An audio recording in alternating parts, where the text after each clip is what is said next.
welcome to our channel. Have you ever discovered a secret so private, so profoundly vulnerable that it changes the very fabric of your reality? What happens when that secret doesn't belong to a stranger, but to someone living under your own roof?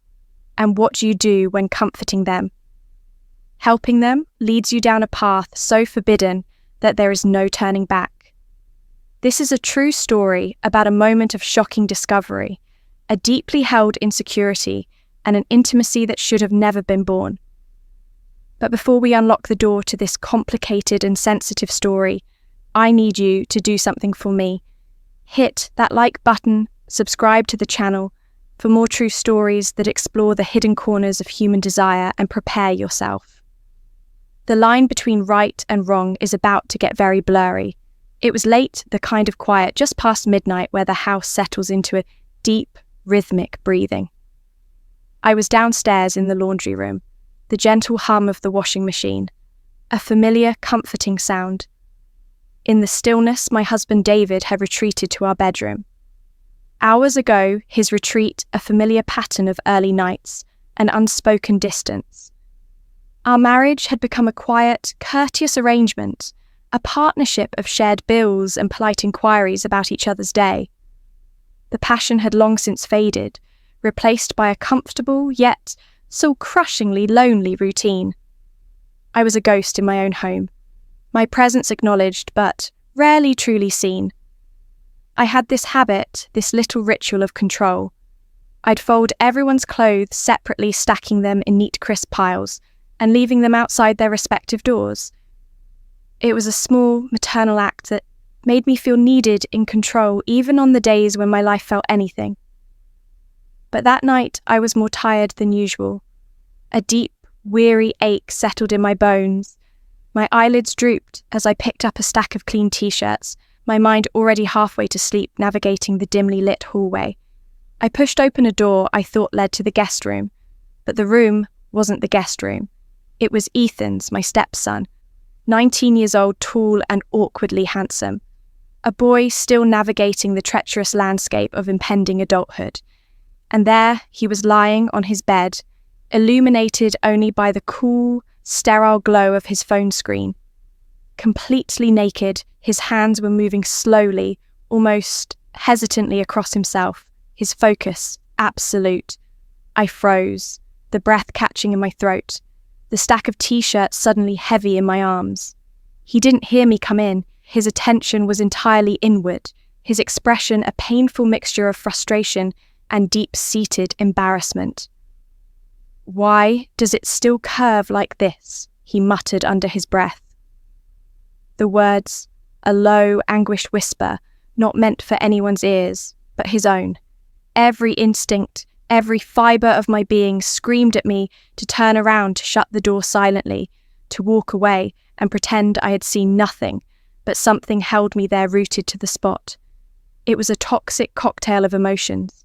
My own shock, a flicker of shame for intruding a sliver of morbid curiosity, and beneath it all, an unexpected, profound ache of empathy. I hadn't felt in years. I slipped back just enough to be hidden by the shadow of the doorway, watching without being seen. His body was beautiful, the lean, sculpted form of a young man on the cusp of his full strength, but his uncertainty, his palpable self-loathing made him seem incredibly vulnerable. The curve he hated, the source of his shame, was unlike anything I had ever noticed or even thought about before. It was a unique anatomical quirk, a significant, pronounced bend that made him grimace with disgust. Suddenly, he let out a low groan of frustration and threw his head back against the pillow, his eyes squeezed shut. "This is why girls laugh," he whispered to the ceiling, the words laced with a heartbreaking despair. And then he opened his eyes and he saw me. His eyes went wide with sheer, unadulterated horror. He scrambled for a pillow, his movements clumsy and panicked, trying to cover himself, his face and neck burning a deep, painful red. "Mum," he stammered the word, a strangled cry. I'm so sorry. I didn't know you were..." I thought this was the guest room. I stammered back my own voice, shaky, holding the stack of clean t-shirts like a shield against my chest. We stood there breathless, the silence in the room heavy and suffocating, charged with his shame and my shock. And then, in that impossibly fraught moment, something inside me shifted. The part of me that was a wife, a stepmother, the part that was governed by rules and propriety simply receded.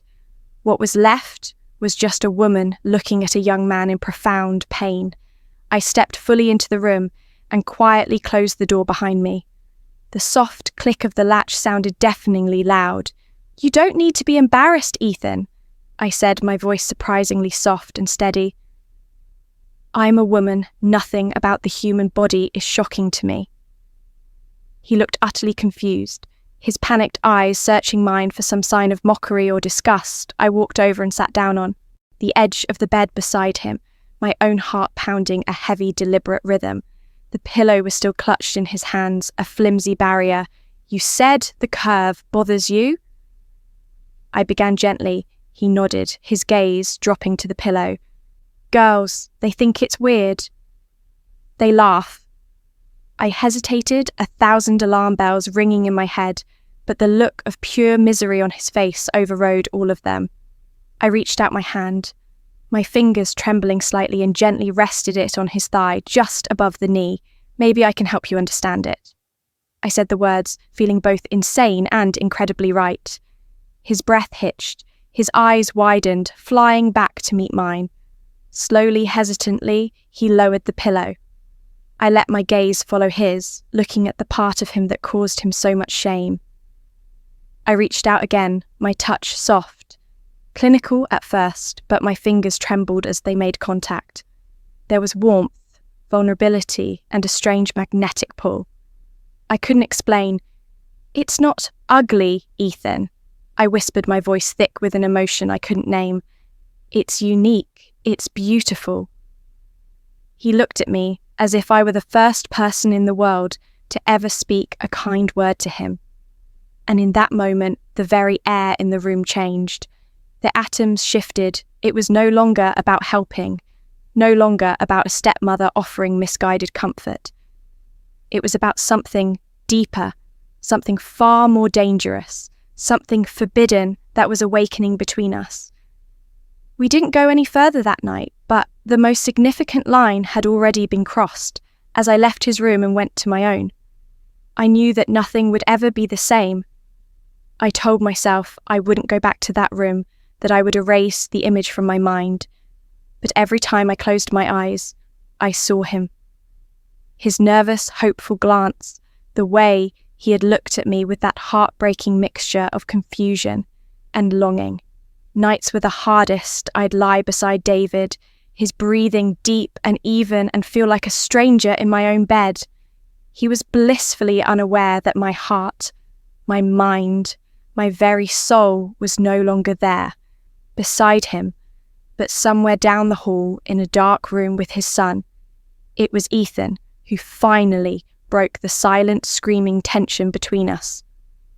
A few days later, at the breakfast table, after David had already left for work, he spoke, his voice quiet but steady, about the other night. My heart leaped into my throat. "You don't have to explain anything," I whispered, though my mind was racing. He sighed, the weight of his self-consciousness clear in his eyes as he stared into his cereal bowl. I've always felt like I was different, like my body was some kind of joke. My own heart ached with a fierce, protective empathy. Here was this young man, strong and capable on the surface, but so incredibly fragile underneath, a boy who had been made to feel ashamed of the very way he was built. "Ethan," I said, leaning forward, "listen to me. There is nothing wrong with you." He looked up at me, a fragile hope flickering in his eyes. You said you could help." I froze, the memory of my words, of my touch, rushed back in a hot wave. This was my chance to shut it down, to retreat to safety. "Maybe we should just forget it," I said, my voice weak. "It's not right." He nodded, a mask of disappointment falling over his features. "Yeah, you're right." That night, David went out with some friends from work. The house was quiet, too quiet. The silence seemed to amplify my thoughts, my desires, and my confusion. I found myself pacing the downstairs hallway, my heart pounding, my feet eventually leading me as if of their own accord to stand outside Ethan's door. Once again, I raised my hand to knock, then let it fall before I could retreat. The door opened. "Come in," he said softly, as if he'd known I was there all along. He was sitting on the bed, fully dressed this time in a t-shirt and shorts, but the vulnerability in his eyes was the same. "I shouldn't be here," I whispered, stepping inside. "But you are," he replied, his gaze unwavering. We didn't speak for a long time. We just looked at each other, two people caught in a moment that was far too big for words. "I can't stop thinking about that night," he admitted finally, his voice breaking the silence. "Me neither," I confessed. He stood up and stepped closer, closing the space between us. Can I just hold you?" he asked, his voice thick with a raw, pleading honesty. I nodded, overwhelmed by the simplicity and the complexity of the request. He wrapped his arms around me, gently at first, then pulling me tighter. I melted against him, feeling a sense of comfort, of rightness, of coming home that I hadn't known how much I missed. It was wrong. Every rational part of my brain screamed that it was wrong, but it felt so incredibly, breathtakingly right. He pulled back slightly, his eyes searching mine. "You make me feel whole," he whispered. "You always were," I whispered back. Our lips met then in a kiss that was nothing like the one I had imagined, and everything I didn't know. I needed. It was soft and slow, hesitant, full of all our confusion and raw, unspoken emotion. When we parted, breathless and trembling, we both knew a definitive line had been crossed. We didn't go further that night. We just held hands on his bed, whispering secrets in the dark. He told me about his fears, his dreams, his insecurities. I told him about my loneliness, about feeling invisible in my own life. We shared a closeness, a profound intimacy that neither of us had ever expected to find. But the desire, the physical pull, simmered just beneath the surface, a dangerous, undeniable current. The morning after, I tried desperately to pretend that nothing had changed. I brewed coffee, I cleaned the kitchen, I kept myself busy with mindless tasks, but every quiet moment was filled with the memory of Ethan's touch, his voice, the way he had looked at me. David kissed me goodbye on his way to work, a perfunctor peck on the cheek, and he was completely unaware of the raging storm inside me. That evening, David called to say he was working late, leaving the house empty and vast. I sat on the couch, my hands clenched in my lap, telling myself not to move, not to go to him, but my legs betrayed me, carrying me down the hall to Ethan's door again. Okay, let's pause here. This is the moment of choice. Up until now, you could argue it was about comfort, about a misguided but understandable emotional connection.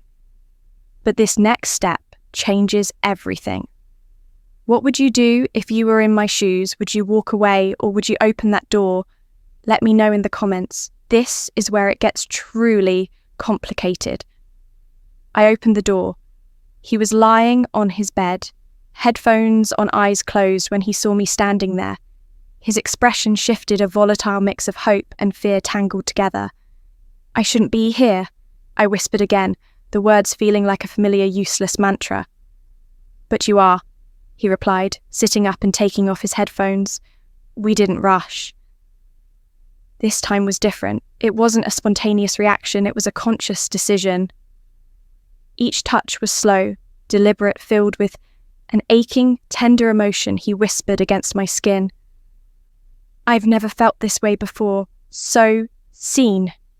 I closed my eyes, my own whisper, a breath against his ear. "Take your time, make it count," in his arms, in his bed. I felt resurrected. I wasn't a wife or a stepmother or a woman on the verge of 50. I was just a woman desired, adored, seen. And for a few stolen, perfect hours, nothing else in the world mattered.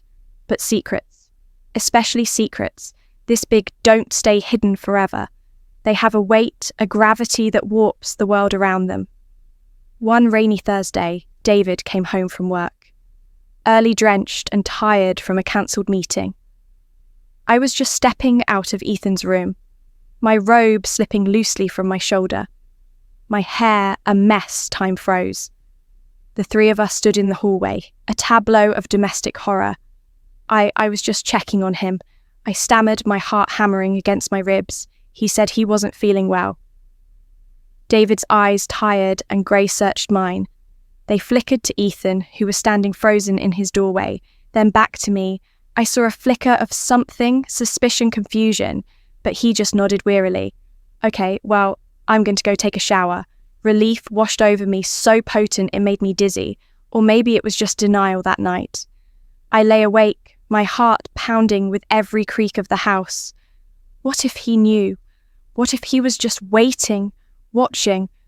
What if everything I had tried so desperately to hide was about to come crashing down?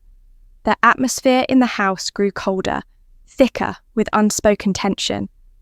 Ethan became distant, texting me late one night. Maybe we should stop, this is getting too dangerous, but my heart, now fully reawakened, wasn't ready. I was addicted to the feeling of being seen, and I was terrified of becoming a ghost again. We took more risks, whispered kisses in the dark kitchen, stolen moments when David was out mowing the lawn. But the thrill was now laced with a constant sickening fear. The weight of our guilt was a constant presence. One night, we forgot to lock Ethan's door. David walked past on his way to the bathroom, and the sliver of light from the hallway fell across the bed where we lay tangled together. He didn't stop. He didn't see, but the near miss left us both shaken and breathless. Our secret was no longer a safe, warm bubble. It was a ticking time bomb. That final morning, the house felt colder than ever. David's eyes were full of questions he didn't voice. Ethan was quiet, with dark, haunted shadows under his eyes. I looked from my husband's oblivious face to my stepson's tormented one, and I knew, with a certainty that felt like a physical blow, that nothing would ever be the same again. I had found a connection I never knew I was missing. But some desires, I was beginning to realize, come at a price far too high to pay. Thank you all so much for taking the time to listen to this incredibly personal and difficult story. Your attention means the world. We have many more fascinating and compelling stories to share, and we'd love for you to join us on this journey.